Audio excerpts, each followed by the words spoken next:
రాహుల్ గాంధీ గారి హామీ ఏమైంది, జాబ్ క్యాలెండర్ ఏమైంది, ఇవన్నీ కూడా తప్పకుండా ప్రభుత్వాన్ని తెలంగాణ యువత తరపున నిలదీస్తాం. అట్లాగే మరి తప్పుడు అంకెలతో మభ్యపెట్టే మాటలతో లేని అప్పులు ఉన్నట్టుగా చూపెడుతూ కట్టని మిత్తిలు కట్టినట్టుగా చూపెడుతూ ఏదైతే నాటకాలతో నాటకీయతతో ఈ ప్రభుత్వం నెట్టుకొస్తుందో దాని విషయంలో కూడా తప్పకుండా ఈ ప్రభుత్వాన్ని బడ్జెట్ సమావేశాల్లో అంకెలతో సహా వాళ్ళను ఎండగట్టాలని చెప్పి కూడా ఈ సమావేశంలో మేము మాట్లాడుకున్నాం.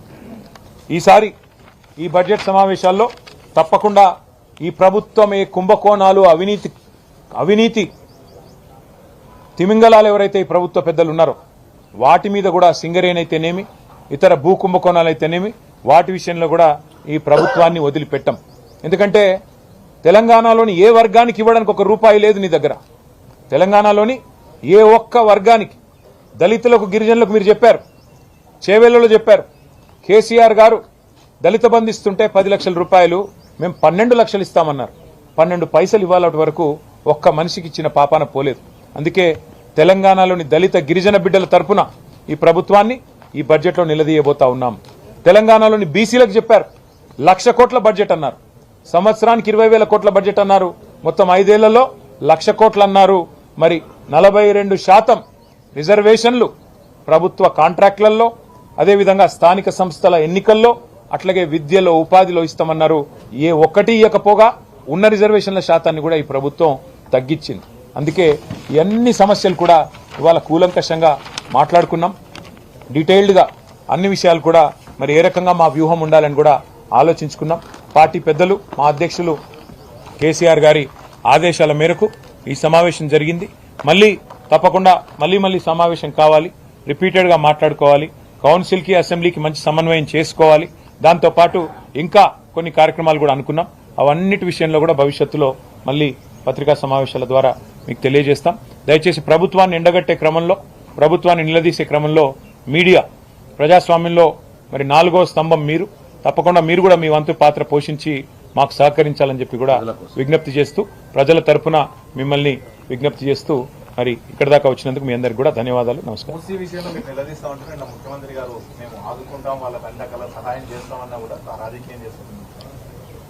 మీరు ఒకటి గుర్తుపెట్టుకోండి బ్రదర్, ఇవాళ ప్రజలు ఒకటే ప్రశ్న అడుగుతున్నారు. ఇదే ముఖ్యమంత్రి గారు చెప్పేదేమి, మాకు అప్పు పుడతలేదు, నన్ను కోసినా రిటైర్మెంట్ బెనిఫిట్స్ ఇవ్వలేను, డిఏలు ఇవ్వలేను, 6 గ్యారంటీలు అమలు చేయలేను, నేను మహిళలకు 2,500 ఇవ్వలేకపోతున్నా, రాష్ట్రం అప్పుల కుప్పయింది అని చెప్పి ఒకవైపు తప్పుడు మాటలు చెప్పేది ముఖ్యమంత్రి గారు. ఇవాళ తెలుగులో సామెత ఉంది, మింగ మెతుకులేదు కానీ మీసాలకు సంపెంగ నూనె. నీకు ఈ రాష్ట్ర ప్రభుత్వంలో మీరు రావడానికి ప్రధానంగా మీకు ఓట్లేసిన వారికి, మీకు 6 గ్యారంటీల పేరుతో మీరు ఇచ్చిన హామీలు 100 రోజుల్లో అమలు చేస్తామన్న వాటికి 1 పైసా కేటాయించే తెలివి లేదు. రైతులకు రైతు బంద్ వేసే ముఖం లేదు. ఇదే ముఖ్యమంత్రి నెల రోజుల కిందటే కదా హామీ ఇచ్చింది. మున్సిపల్ ఎన్నికలు అయిన మర్నాడే 9,000 కోట్లు రైతు బంధుకి వేస్తానని చెప్పారు. మున్సిపల్ ఎన్నికలు ముగిసి నెల రోజులు అయిపోయింది, ఇప్పటి వరకు 9 పైసలు కూడా వేయలేదు. అందుకే మేము అడుగుతున్నాం, ముందు మీరు ఇచ్చిన హామీలు నెరవేర్చండి, మూసి కట్టండి, ప్రజలకు మంచి పునరావాసం కల్పించాలని అడుగుతున్నాం, ఇండ్లు కూలగొట్టొద్దని అడుగుతున్నాం. మేమే మూసీకి వ్యతిరేకం కాదు, కానీ మీరు చేయాల్సిన పని చేయకుండా ఒకవైపేమో అప్పుల పాలైందని చెప్తూ, ఒకవైపేమో పైసా లేదని చెప్తూ, ఒకవైపేమో తప్పుడు మాటలు చెప్తూ, మరొక వైపు మూసీలో 1,50,000 కోట్లు ఖర్చు పెట్టి నేను ఇది చేస్తా అది చేస్తా అంటే మిమ్మల్ని ఎవరు నమ్మాలి? మీరు చేసేది మూసీలో ప్రక్షాళన కాదు, మూసీలో మూటల వేట, ఢిల్లీకి డబ్బులు పంపడానికి మూటల వేట, మూసీ బ్యూటిఫికేషన్ పేరిట లూటిఫికేషన్ ఏదైతే చేస్తున్నారో దానికి మేము వ్యతిరేకం. మూసీలో జరిగే దోపిడీకి వ్యతిరేకం, మూసీలో జరిగే లూటీకి వ్యతిరేకం, మూసీలో మూటల వేటకు మేము వ్యతిరేకం తప్ప ప్రజలకిచ్చిన హామీలు నిలబెట్టండి. ముందు 2,500 మహిళలకు ఇవ్వండి, 4,000 పెన్షన్లు ఇవ్వండి, రైతులకు రైతు భరోసా 15,000 ఇవ్వండి, స్కూటీలు ఇవ్వండి, విద్యా భరోసా కార్డులు ఇవ్వండి. ఇచ్చిన తర్వాత మూసీ సుందరీకరిస్తారా, లేకపోతే ఇంకే 10,000 కోట్ల ఫీజు రీయింబర్స్మెంట్ బాకీ ఉన్నారు మీరు, అవన్నీ ఇవ్వండి ముందు. అవి ఇచ్చిన తర్వాత మీ ప్రాధాన్యాలు ఏంటి? సుందరీకరణనా, లేకపోతే మూసీ సుందరీకరణనా, లేకపోతే ప్రజల జీవితాలు బాగు చేయడమా?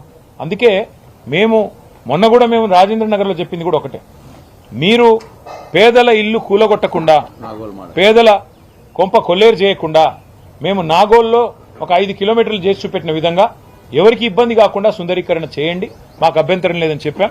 దాంతో పాటు 6 గ్యారెంటీలు కూడా అమలు చేయాలనేది మా డిమాండ్.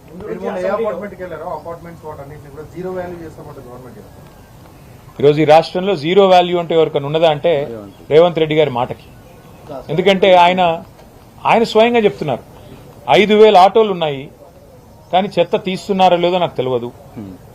నేను రైతు బంద్ వేసినా, రైతు రుణమాఫీ చేసినా అయిందో కాలేదో నాకు తెలియదు.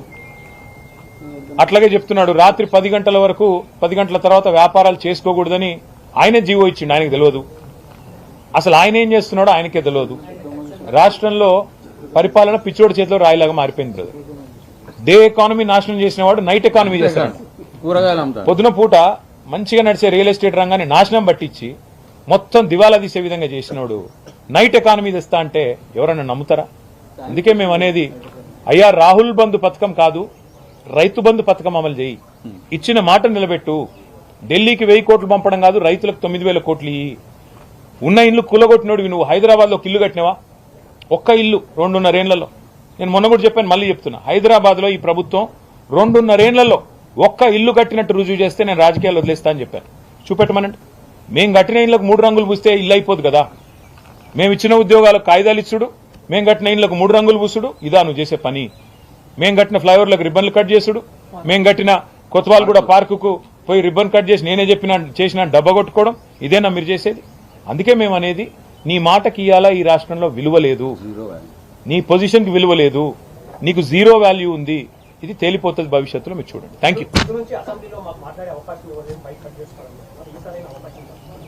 చూద్దాం, వారు ప్రజాస్వామికంగా ఉంటే మేము అంతకంటే ప్రజాస్వామికంగా ప్రజల తరపున ఉంటాం. అందుకే కదా ఇంత డే లాంగ్ సెషన్ పెట్టుకుంది, మేధావులని పెద్దల్ని పిలిచింది, మాట్లాడుకుంది, అన్ని రకాలుగా ప్రిపేర్ అవుతుంది. అందుకే కదా ప్రజాస్వామికంగా ప్రభుత్వం వ్యవహరించాలని కోరుతున్నాము, వ్యవహరిస్తారని ఆశిస్తున్నాము. లేని పక్షంలో మళ్ళీ ఏం చేయాలో పెద్దలు కేసీఆర్ గారితో కూర్చుని నిర్ణయం తీసుకుంటాం. పార్టీ అన్నాక మా నిర్ణయాలు మాకుంటాయి బ్రదర్, మా ఆలోచనలు మాకుంటాయి, తప్పకుండా మా వ్యూహాలు మాకుంటాయి. అందులో భాగంగా మా పార్టీ నిర్ణయం తీసుకుంది, దానికి అనుగుణంగా. థ్యాంక్ యూ అందరికీ, థ్యాంక్ యూ, ధన్యవాదాలు. రాష్ట్రంలో కాంగ్రెస్ ప్రభుత్వం వచ్చిన తర్వాత ఈసారి జరుగుతున్న ఈ బడ్జెట్ సమావేశాలు, ఇది ఈ రాష్ట్ర ప్రభుత్వం ప్రవేశపెట్టబోతున్న 3వ బడ్జెట్. అంటే దాదాపుగా పెనల్టిమేట్ బడ్జెట్గా చెప్పుకోవాలి. ఎందుకు అంటే లాస్ట్ ఇయర్ పెట్టే బడ్జెట్ ఎట్లాగూ కేవలం కొన్ని నెలల కోసమే పెట్టే బడ్జెట్ కాబట్టి